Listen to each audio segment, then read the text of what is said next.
Shalom. First and foremost, I want to give all praises, honor, and glory to Yahweh, Bahasham, Yahushai, Bahasham, Rakah Kodash. Double honors to the elders and the apostles of Great Millstone, and peace and blessings to the elect. And today we're going to go into the book of Ecclesiasticus, the 41st chapter. O death, how bitter is the remembrance of thee to a man that liveth at rest in his possessions. Yeah, because one that is rich, who's finally enjoying his riches, the thought of death is very bitter because it'll separate him from this joy that he's enjoying. Unto the man that hath nothing to vex him, and that hath prosperity in all things, yea, unto him that is yet able to receive meat. The thought of death is very, very bitter to a man like that, because he has all that heart can want, and if death comes, he loses all that. O death, acceptable is thy sentence unto the needy, and unto him whose strength faileth. Why? Because he's suffering, and to him, his life is so bad that death would be better. That death would be a release or a relief from that. So it's acceptable. That is now in the last age. See, that he's old, his strength has failed him. Okay. It says, and is vexed with all things. And to him that despaireth and has lost patience, right? They've suffered certain hardships. They're living in despair. And here, right, they may be having physical infirmities. I believe there's a precept that says death is better than continual sorrow or continual sickness. Okay, so to some, death is the most bitter thing to think about, and to others, it's quite a pleasant thought, given how bad or good their condition is. Fear not the sentence of death. Remember them that have been before thee, and that come after. For this is the sentence of the Lord over all flesh, right? So don't let it mess you up, right? This is what the Lord has decreed, that we are all mortal, right? At this point in time. So if it comes, it comes. Just live your life in a way where you won't fear, having not lived the right way when it comes. And why art thou against the pleasure of the Most High? Right? And here meaning like this is what the Lord has pleasure. This is what He has purposed and decided. If you're mad at the fact that you gotta die at some point, that's the Lord's decision, right? There is no inquisition in the grave, whether thou have lived 10 or 100 or 1,000 years, you're still gonna die. The children of sinners are abominable children, and they that are conversant in the dwelling of the ungodly, right? They're abominable both to the parents and to the people and to God, and they're not going to last long. The Most High doesn't like abominations. The inheritance of sinners children shall perish. Whatever is passed down to them eventually is going to perish, and their posterity shall have a perpetual reproach. That is, their descendants will be had in derision, right? A perpetual, continual reproach. And sometimes too, it's not like, okay, the Lord just gonna smite you with a curse, but because they are sinners, okay, or ungodly, in their posterity, right, in their life and their descendants, they're gonna be living after that manner of wickedness, which is gonna keep on earning them that continual reproach. The children will complain of an ungodly father, because they shall be reproached for his sake. You see? Just like you'll be spoken well of for your father's sake. If you have a good and renowned father, you have gifts and favors because of your father. The reverse is also true. If your father was wicked, you'll be reproached for his sake. Woe be unto you, ungodly men, which have forsaken the law of the Most High. For if ye increase, it shall be to your destruction. You see that? If the Lord increases you, it's so He can destroy you. And if ye be born, it shall be, or ye shall be born to a curse. Right? Also going into reincarnation, because after you live that wicked life, right? Paul says that in 2 Corinthians 5, going down to 10, right? We must all appear before the judgment seat of Hamashiach, that everyone may receive the things done in his body according to that he hath done, whether it be good or bad. You see that? So when you're born to a curse, which is a punishment, or a judgment that you have to live out as a result of your ungodly life that you may have either lived in that present or in the past. And if you die, a curse shall be your portion, right? So you live a horrible life. You live under a curse of the Lord. And if you die, it'll be due to that curse. All that are of the earth shall turn to earth again, right? Meaning that mortal man is going to die again. So the ungodly shall go from a curse to destruction, right? So they're going to go from a cursed life onto destruction, right? And they're going to die too. The mourning of men is about their bodies, right? So men mourn, about infirmities, but an ill name of sinners shall be blotted out. Okay, that is, an ill is like a bad name for bad deeds that you've done, right? It's going to be blotted out. If you look at, for example, the fate of Esau, Edom, after 1,000 years of serving captivity, Obadiah 1:18 is going to kick in. And the scriptures tell you, then, it'll be like looking for him, but you can't find him. It'll be like waking up from a dream and it flieth away. So they're going to be blotted out. Have regard to thy name, for that shall continue with thee above 1,000 great treasures of gold. Right? So be mindful of your reputation. That's what it means by your name. Because even after you die, that's how people are going to remember you. A good life hath but few days, but a good name endureth forever. Yeah, so, you may live 70, 80 years, even 90, right, and live a good life, but it's still short in comparison to eternity. And your life is short, but your name continues on forever. Today, we still know about Saul. Today, we still know about Moses, right? They died in their generations, thousands of years ago, but their name, right, is what we have here. It continues. My children, keep discipline in peace, for wisdom that is hid and a treasure that is not seen. What profit is in them both? See?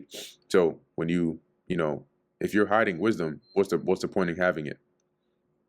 And if you have a profit or a treasure that you can't use, what's the point in having it? It's you might as well not have it. A man that that hideth his folly is better than a man that hideth his wisdom. Yeah, because what's that? There's a quote that embodies that first part of that saying. It says,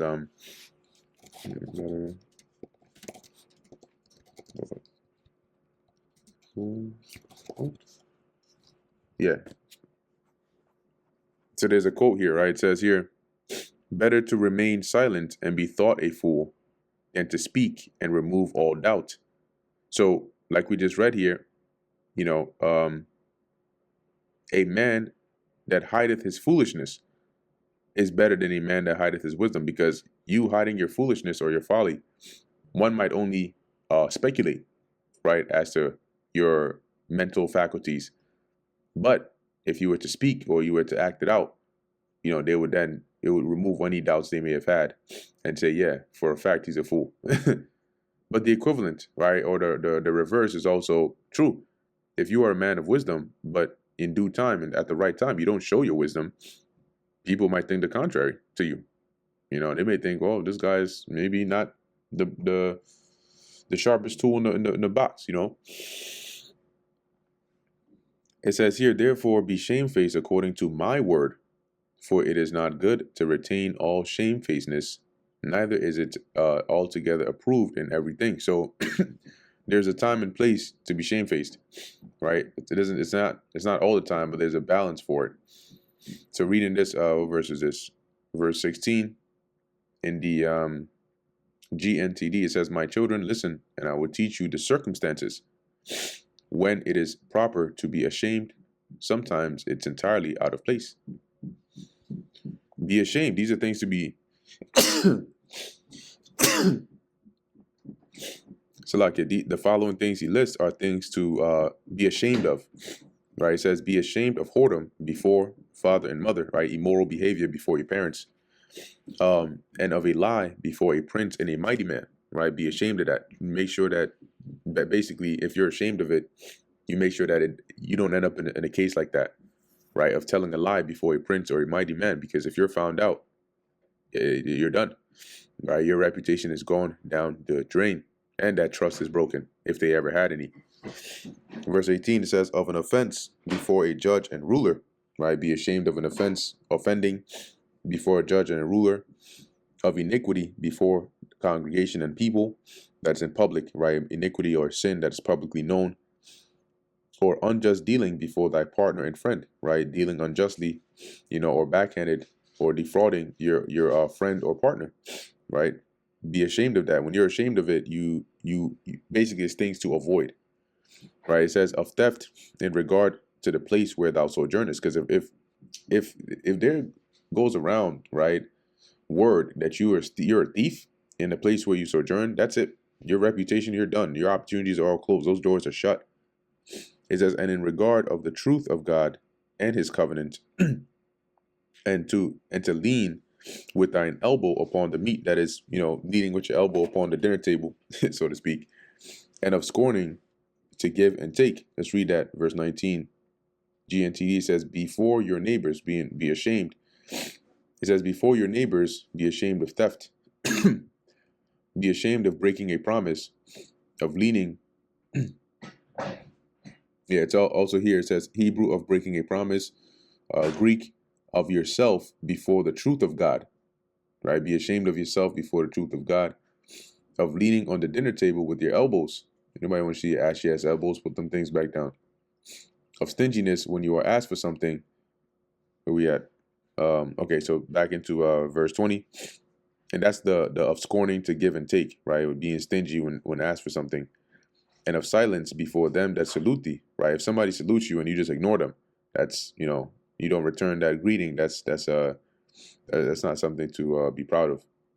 And to look upon an harlot and to turn away, that's staring. You staring at a prostitute.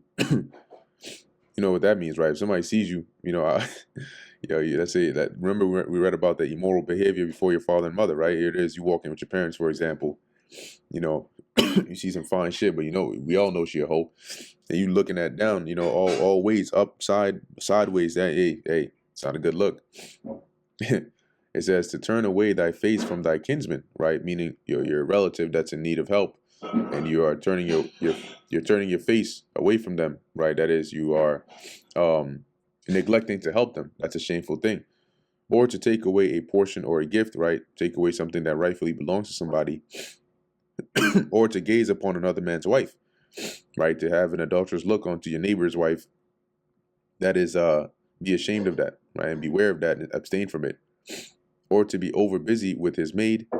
That is his, I'm going to read that in the GNTD after I finish the verse. It says, and come not near her bed, or of upbraiding speeches before friends, and after thou hast given, upbraid not. So it says here, of playing around with his slave woman, keep away from her bed. Of insulting your friends, that's the the upbraiding. Of following up your gifts with criticism, right? You give a gift, and you you speak in injurious speech or speaking ill with it. That's very shameful.